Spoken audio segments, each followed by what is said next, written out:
Oh boy, tired as hell. Okay, people. I should again mention up front, this is a review copy.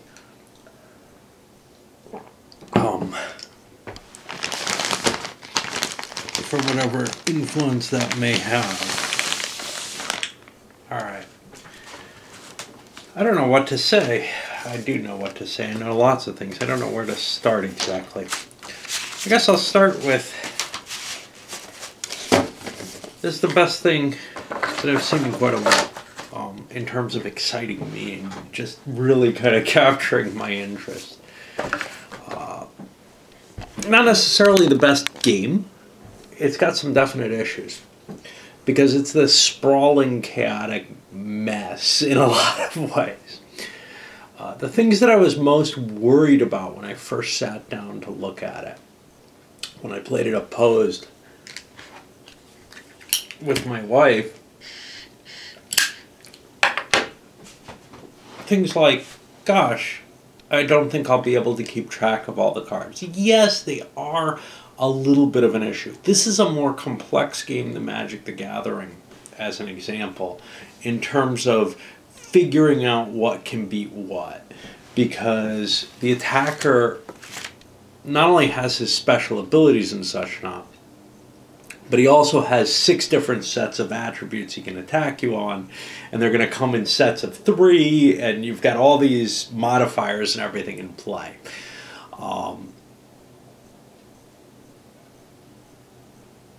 As such, it really taxes you to need to be able to see and understand everything that's going on, and that can be a little difficult.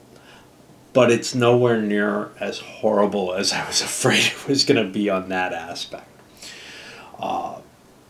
Instead, what I found is in the multiplayer game, the tendency for direct conflict is much lower than in 2 players. So it's not like, you know, geometrically harder than the 2-player game. Actually, it ended up easier to keep track of what you needed to in 4 players playing it solitaire than it was playing 2-player opposed. Certainly playing 4-player opposed, I would probably be pretty comfortable knowing what my critter's attributes were and what my opponent's nearby stuff that might influence me would be. However, no game is perfect, and in this particular case, well, there's some issues with the rules not being tight enough, not being complete enough.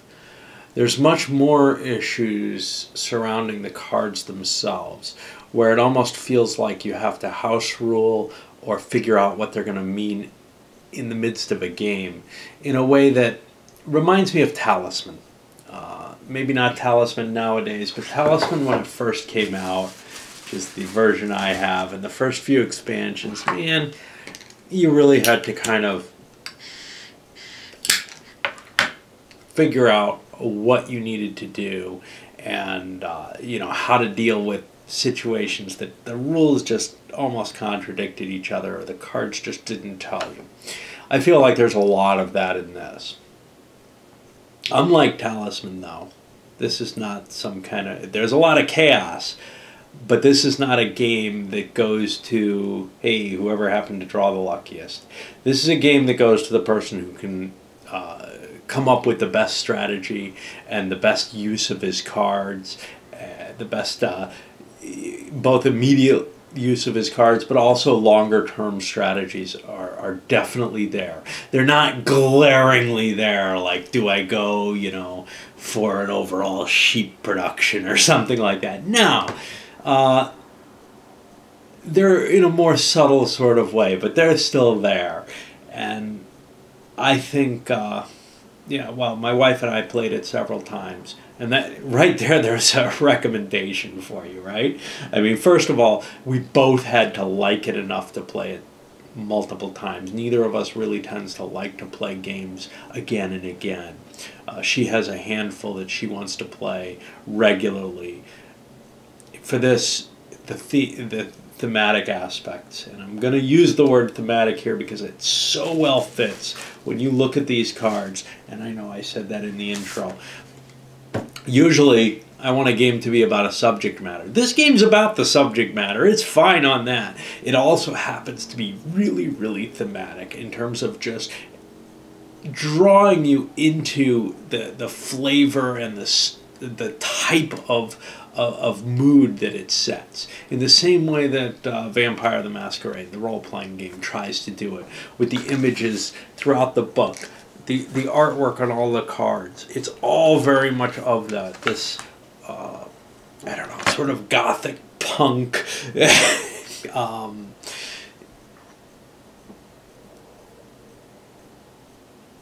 dark view of this thing. And if you look at the intro video, you know, the trailer for the game, it doesn't tell you a thing about the game, but it gives you the mood of the game, the feeling, just so perfectly. And that's one of the big differences. And again, I said this before, at least in the intro, I think, and at other times.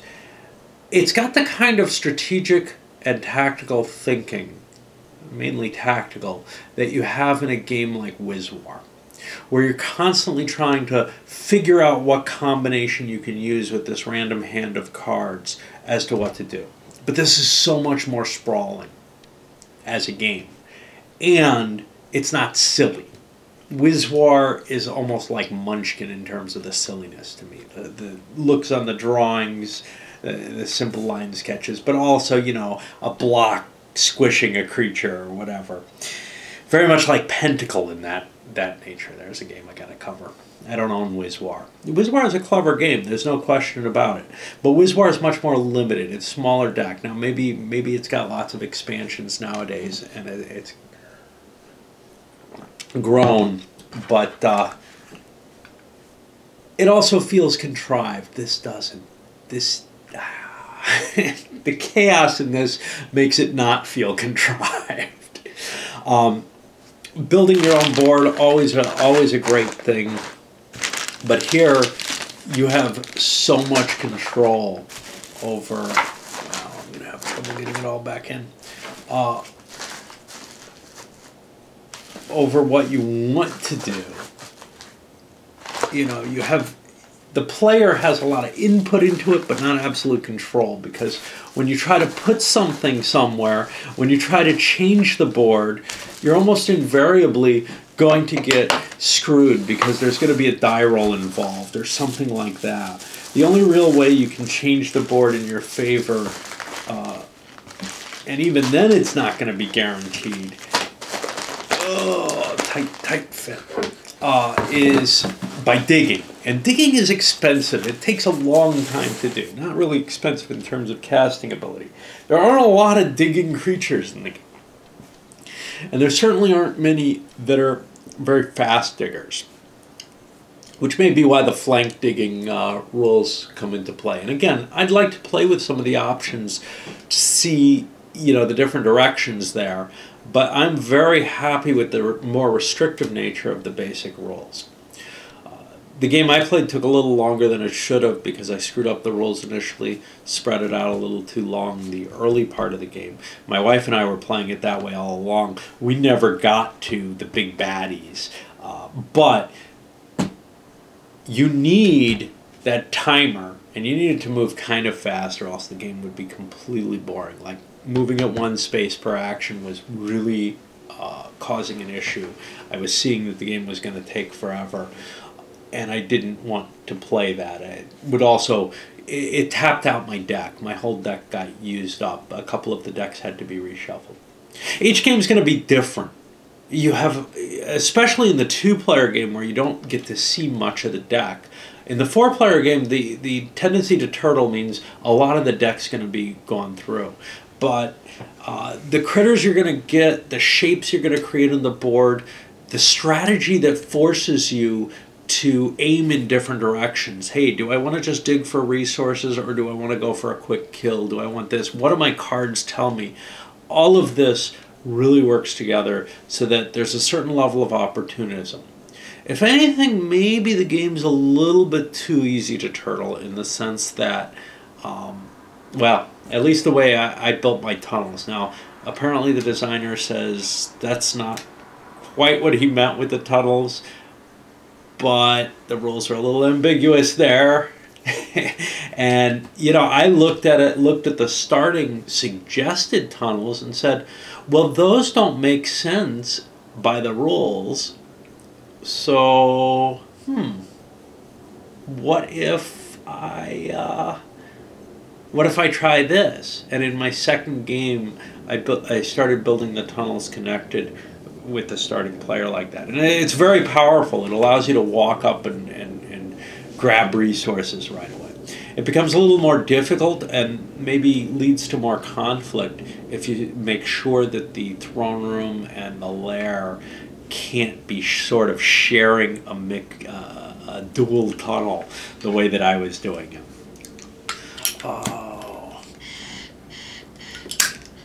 What else can I say about it?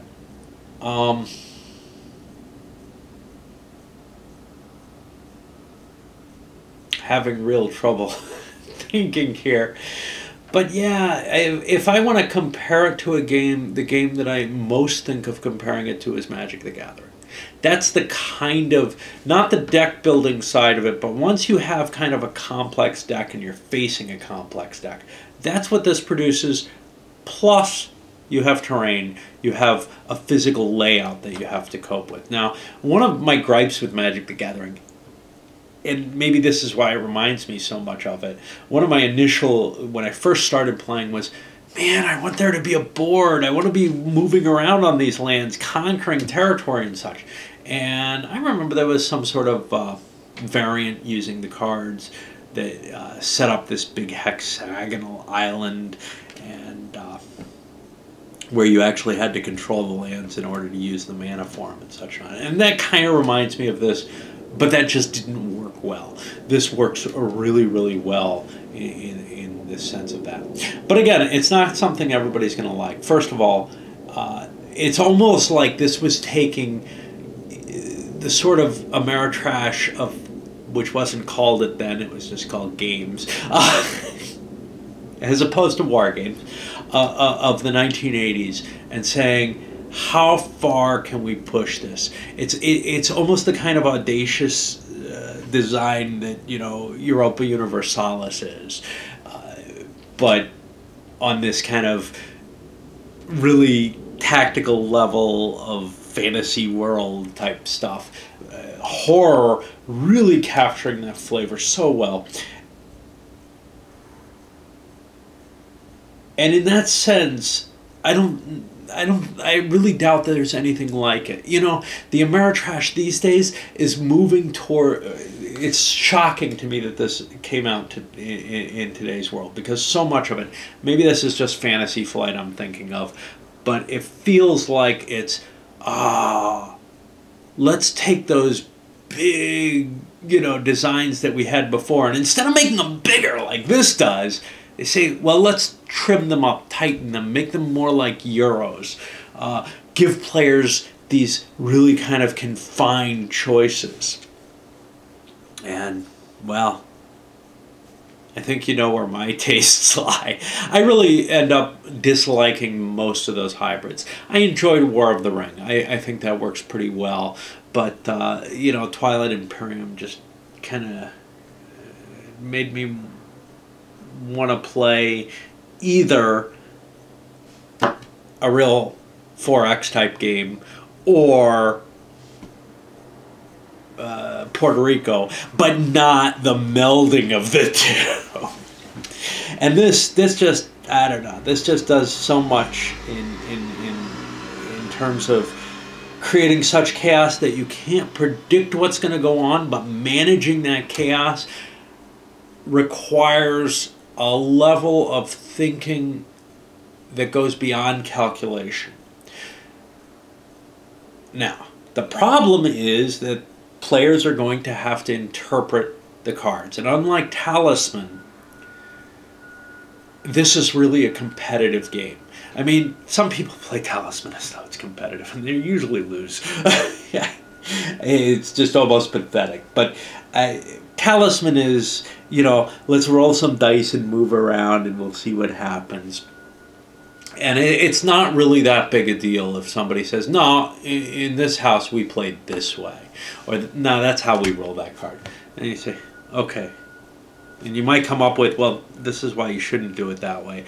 But it probably isn't because it's to your best advantage. But here, you're vested in these, oh God, I've got this plan and I've plotted it out and everything, and your card is hidden in your hand.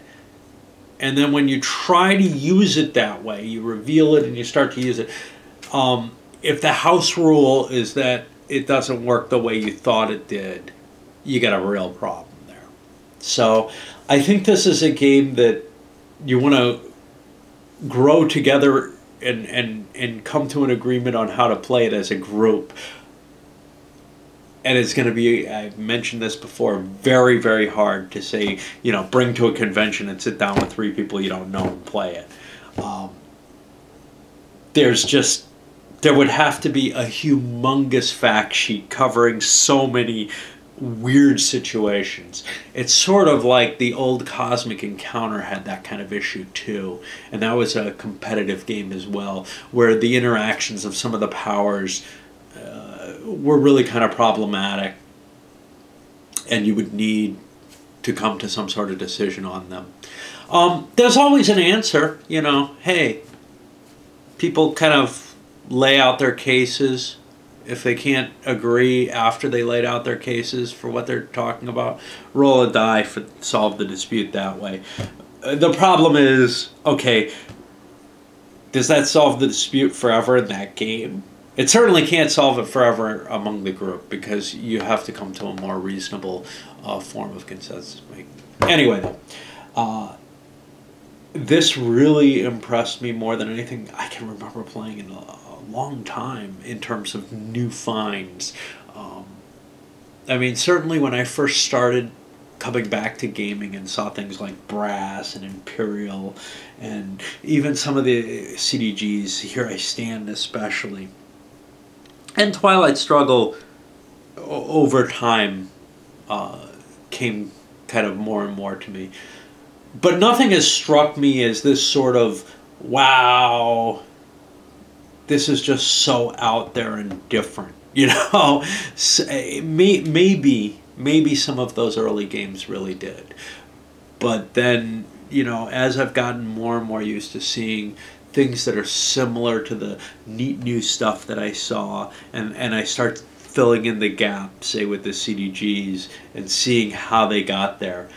But I pretty much know how this got here, and it's not like it's anything tremendously innovative in the sense that, it's not like Magic was. And Magic has its predecessors too, the old battle cards from Games Workshop and Pentacle, and even some other things like Attack Sub and stuff like that. But I don't know if Attack Sub is actually earlier. But you could see this tremendous leap in Magic, just like you see this tremendous leap in, say, We the People, in terms of the usage of the card being multiple use, and some of the Euro family stuff. You can definitely see really, really was innovative. This doesn't strike me with the, oh my God, that's just brilliant. It strikes me with the, wow, it's hard to believe somebody actually went out of their way and did this, and then it works so well. Something so massively chaotic, done all in one big bite. I mean, Magic initially was a fairly small set of cards. This is much larger. Well, maybe not much larger. There were a lot of cards there. Just remembering that initial collector's set when it's set out. This probably comes close to the size of that. But then it also has the whole chaos of all the interactions on the board and everything. And it really, really is an impressive, an impressive attempt. The problem is it wasn't nailed down as well as Magic was even initially. And so you are going to have disputes, and you are going to have situations that players are going to have trouble resolving. Also, that chaos means that there's a lot of luck in it, a lot of randomness, right? I mean, how can it be chaos without randomness? Some people hate that. But managing that uncertainty and chaos, making best guesses as to what to do, which way to go. I almost always found routes that I could take. Now, in this particular playing, I found people paralyzed, unable to do anything in large sections of the game, especially when you're stuck in rocks. I found when I was playing a two-player, I was able to dig my way. Well, no, I was working the other way. I was trying to cover my tracks by throwing rocks down. So, you know, it can be, you can get yourself in a rough situation. Also, obviously, it's got player elimination. Some people hate that. But for me, this was just a pleasure, and not one that came immediately. It almost developed as an addictive sort of thing, which is odd to me, but it was addictive enough on the first playing that I wanted to do it again, and then again and again. And then, you know, I put it aside saying, now I want to play it solo, and I probably won't play it much, just simply because it does have a big footprint on the table. It does have a big mental footprint, and, you know, just as I want to play lots of games on video, I want to introduce my wife to more games and to play different things with her. So I don't want to just get stuck in one thing like I've done at other times in my life. All right, let's send this up.